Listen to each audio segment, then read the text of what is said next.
Boa tarde, pessoal. A gente vai falar um pouquinho hoje ainda sobre a questão racial no nosso país, a questão da discriminação. A gente vai finalizar esse conteúdo agora, conteúdo do quarto bimestre, e a partir da semana que vem a gente vai ver um conteúdo novo do nosso quinto bimestre. Então, para a gente finalizar, a gente vai dar uma olhada na questão da escravidão no nosso país, precisamente no período em que ela finda, no dia 13 de maio de 1888. A gente vai analisar hoje o que aconteceu com esses escravos, tá? O que eles fizeram? Como que se justificava a escravidão no nosso país? Quais eram os instrumentos legais na época para se destruir uma cultura e aprisionar esse negro que, infelizmente, contra sua vontade, foi obrigado a atravessar o Atlântico e chegar em nossas terras, tá? Então a gente tem aqui um material bem interessante para fazer a leitura. Vai ser uma leitura breve. Esse material vai estar disponibilizado para vocês no aplicativo, tá? Então aproveitem, faça a leitura, que é muito interessante. Então vamos lá. Após a abolição, a luta contra a discriminação racial. Isso quer dizer necessariamente igualdade e liberdade, pois a população foi entregue à sua própria sorte. Os negros não tiveram as mesmas oportunidades no trabalho, na educação e na política. Nos movimentos organizados, lentamente os negros caminham em direção à cidadania. Então, analisando a história do nosso país, não é novidade, a gente já estudou isso. O que acontece com o negro após a abolição? Esse negro ele não foi preparado para o mercado de trabalho. Por mais de 300 anos apanhando uma senzala, sendo humilhado, estrupado, violentado físico e também mentalmente.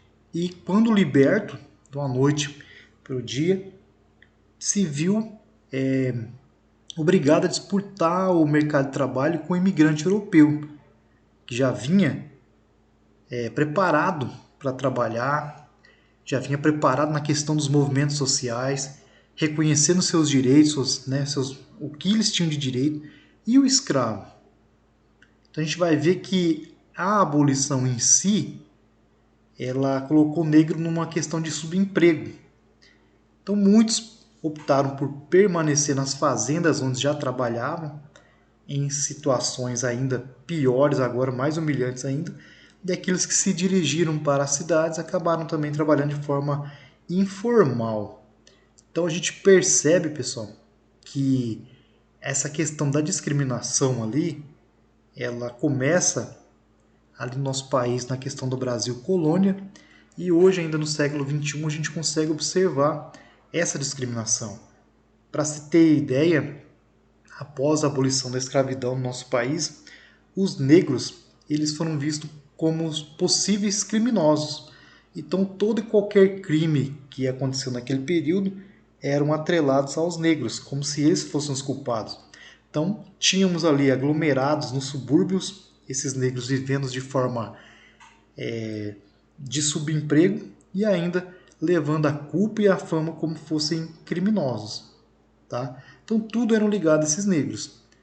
Então hoje a gente tem jornais, né, associações, né, movimentos universitários de jornalistas, artistas, trabalhadores que movimentam essa luta contra a discriminação.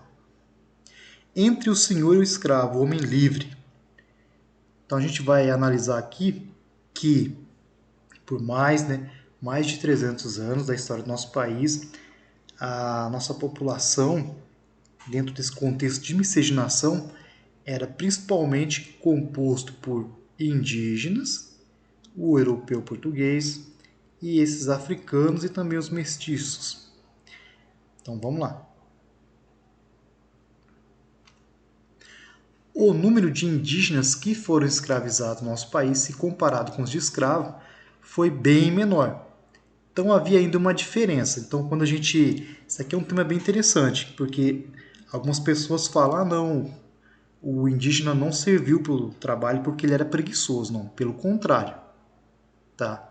O indígena foi trocado a sua mão de obra pelo escravo porque aqueles que comercializavam os escravos lucravam muito mais.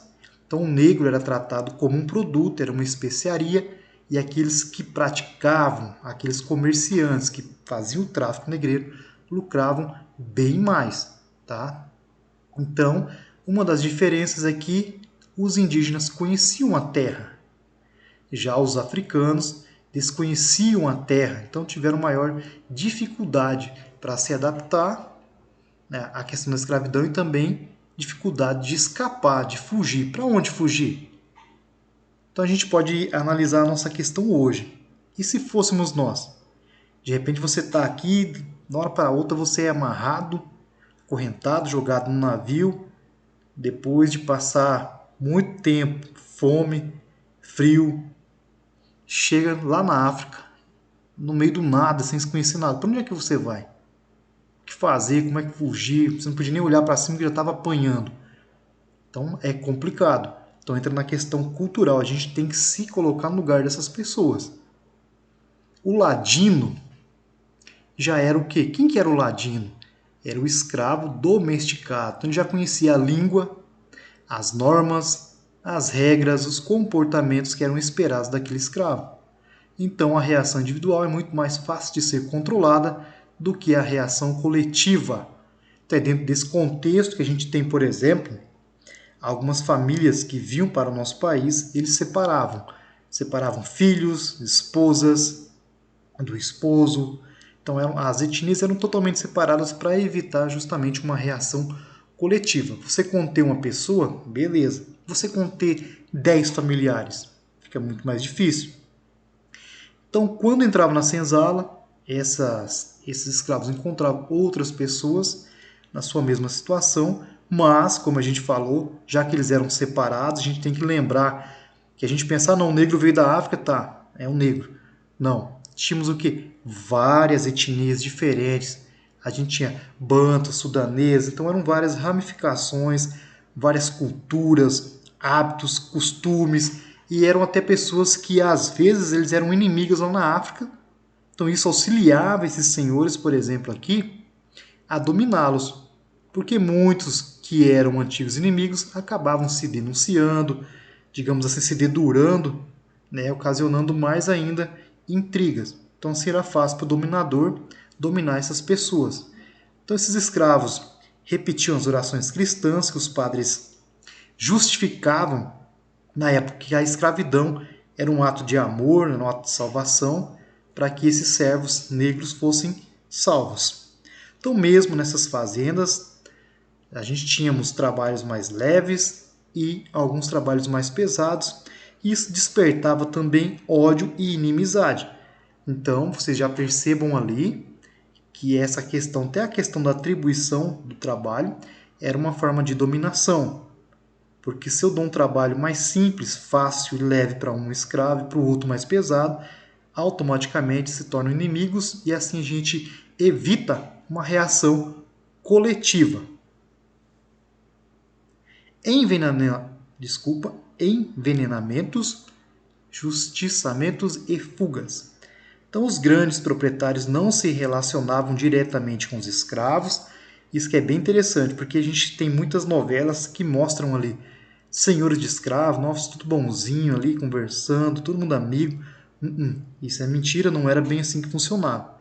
A oportunidade que um escravo negro desse tinha, ele assassinava o seu feitor, assassinava o seu senhor. Isso é fato. Então os feitores e seus ajudantes atribuíam as tarefas, supervisionavam o trabalho e puniam os rebeldes. Desde a época da colônia e até hoje, basta que alguém seja mestiço para esquecer a herança negra que possui no sangue. Isso que é bem interessante, pessoal, porque a maioria desses feitores, esses ajudantes ali que puniam, controlavam, judiavam também dos negros, eram mestiços, eram descendentes de negros.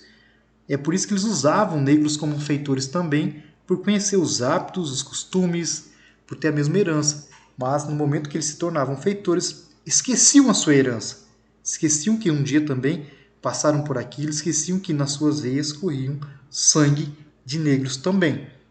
Nessas fazendas, como nas cidades, havia sempre o pelourinho, o tronco, onde os escravos desobedientes, mal domesticados, recebiam punição pública como exemplo. Então você percebe aqui, ó, tá? Mal domesticados, desobedientes. Hoje é triste a gente falar isso, mas era a realidade. Esses negros, eles eram tratados como animais. Era um produto valioso, que a partir do momento que não dava mais lucro, era descartado. Então a gente tem o pelourinho, né, o tronco, mas a gente pode colocar ali também queimaduras, estrupos, afogamentos, amputação. Nesses ferimentos se colocavam sal para judiar ainda mais desse negro. Então, por exemplo, ali o número de chibatadas em cada castigo poderia variar entre 300 e 400. Então, após esse ano, né, de 1800 e 300, o castigo não poderia ser superior a 50 chibatadas. 1830, tá, pessoal? O professor está meio cansado agora. Ou seja, nossa, melhorou muito, né? Não vou mais apanhar, não vou mais ganhar 300 chibatadas, só 4, nem 400, só 50. Depois eles salgavam ali, nossa, tá tudo bom, né? Então era triste, mas era a realidade. Então a partir de 1830 não poderia ser mais, digamos assim, judiar tanto com 300, 400 chibatadas, mas apenas 50. Caso o prisioneiro fosse apenas um fugitivo, ele seria o quê? Condenado à morte. Então, até 1876 tínhamos sim pena de morte no Brasil, mas, como vocês devem imaginar, somente para os escravos. Então isso é uma questão muito da atualidade, né? Se falar nosso país deveria ter pena de morte. Então eu peço que vocês pensem, quem iria morrer no nosso país se tivesse pena de morte? Seria somente o quê? O ladrão de galinha, o ladrão que rouba 1 litro de óleo, 1 quilo de arroz. Esses iriam morrer com certeza, né? Então, para o nosso país não funciona. Um exemplo desse na questão da escravidão. Então, existiam outras formas de contestação muito mais difíceis de serem descobertas. Então, como dormir sossegado rodeado de escravos que a qualquer momento poderiam matá-lo? Então, assim, dentro, por exemplo, do engenho, vamos pegar como exemplo os engenhos de cana-de-açúcar, bem famoso no Nordeste do nosso país, a senzala deveria ser o que? Afastado da casa do seu senhor. Então, muitos desses negros ali, aqueles mais, digamos assim, que não foram bem domesticados, segundo a visão da época, eles poderiam ser até vendidos para se livrar deles e, às vezes, seriam o quê? Mortos, já que não lucrava mais. Mas, como a gente já viu também, muitos desses negros escravos, eles acabavam acometidos pelaquela doença, né, o banzo, que era uma depressão, uma tristeza profunda. Eles deixavam de comer e acabavam morrendo de inanição. E ficavam mais suscetíveis a pegar doenças, fraquezas, e assim acabavam morrendo. Até aqui a gente viu o quê? Algumas formas individuais de resistência ou protesto.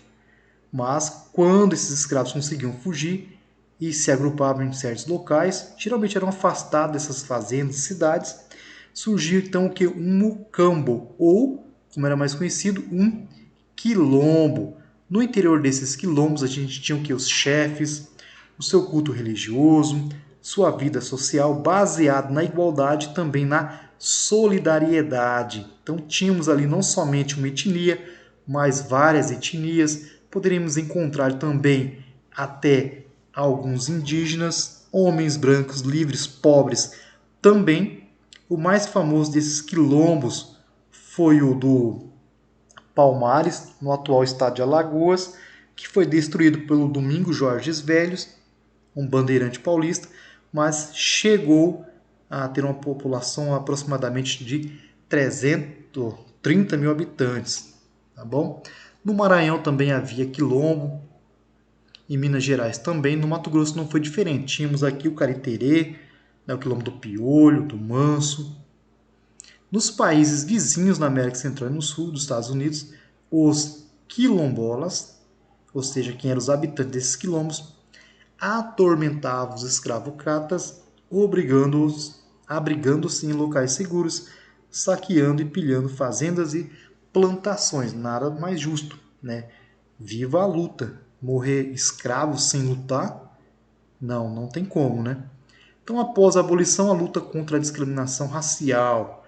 Então, como a gente já conversou, a abolição veio, foi excelente, mas esse negro enfrentou graves problemas sociais para se inserir no contexto de sociedade. Sempre foi visto como possíveis criminosos e, assim, a discriminação ainda hoje, no século XXI, é escancarada para todos verem. Aquele que fala não existe, deve rever seus conceitos, pois a discriminação existe ainda assim.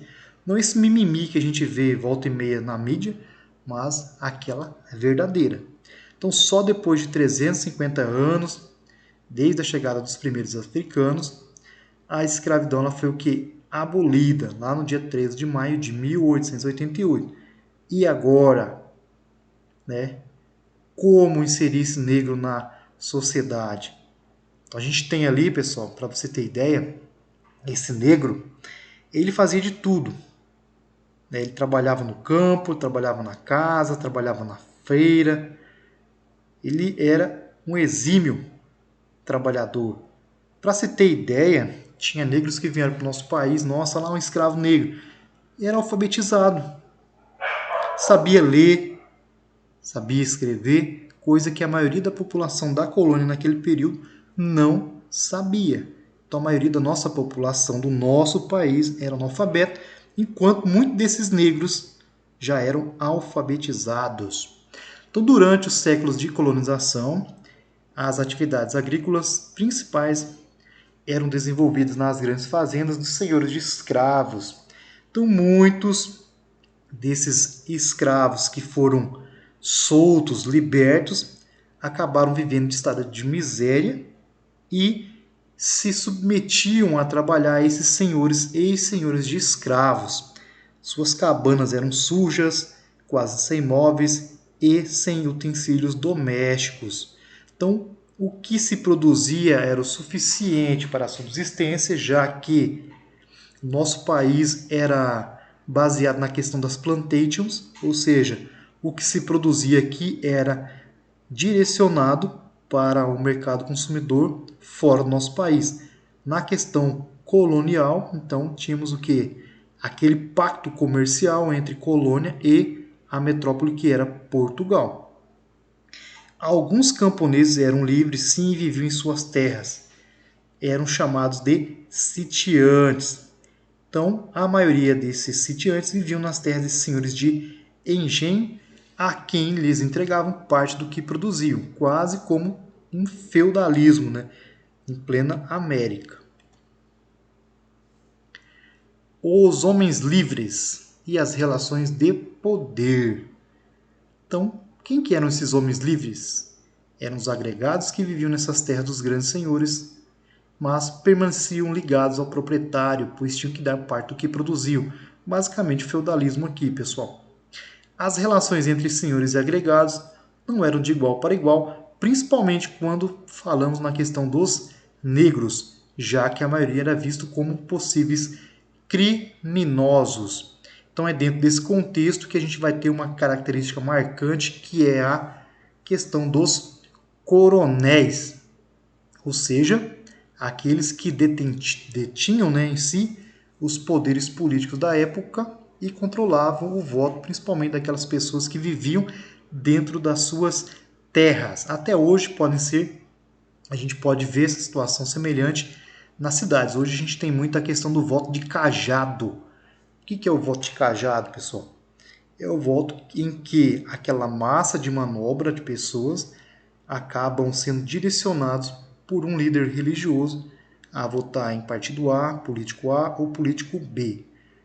Até atrás falávamos nos coronéis, no voto de cabresto. Hoje falamos no voto de cajado, tá bom? Essa questão dos coronéis só vai terminar lá no ano de 1930, quando a gente vai ter Getúlio Vargas no poder e coloca fim nessa questão dos coronéis no nosso país. Para concluir, então a gente já fechando esse conteúdo, no período da colonização, a gente teve a escravidão indígena e também africana. Como vimos, a indígena foi pouco utilizada, digamos assim, ela foi substituída pelo negro, tá? Esses africanos desconheciam nossas terras, então tiveram mais dificuldades para se adaptar e também fugir. Uma das maiores formas de resistência foram os quilombos e mesmo hoje, após a abolição, século XXI, a discriminação racial ainda existe no nosso país. Tá? Então a gente tem pessoas livres de diversos países, mas ainda quando se trata da questão negra do nosso país, sim, a discriminação ainda existe, tá bom? Então tirem suas próprias conclusões. O material está disponibilizado para você refletir, tá? Faça a leitura de tudo que está disponibilizado para vocês e se tiver alguma dúvida, entre em contato com o professor. No demais, se cuidem. Valeu?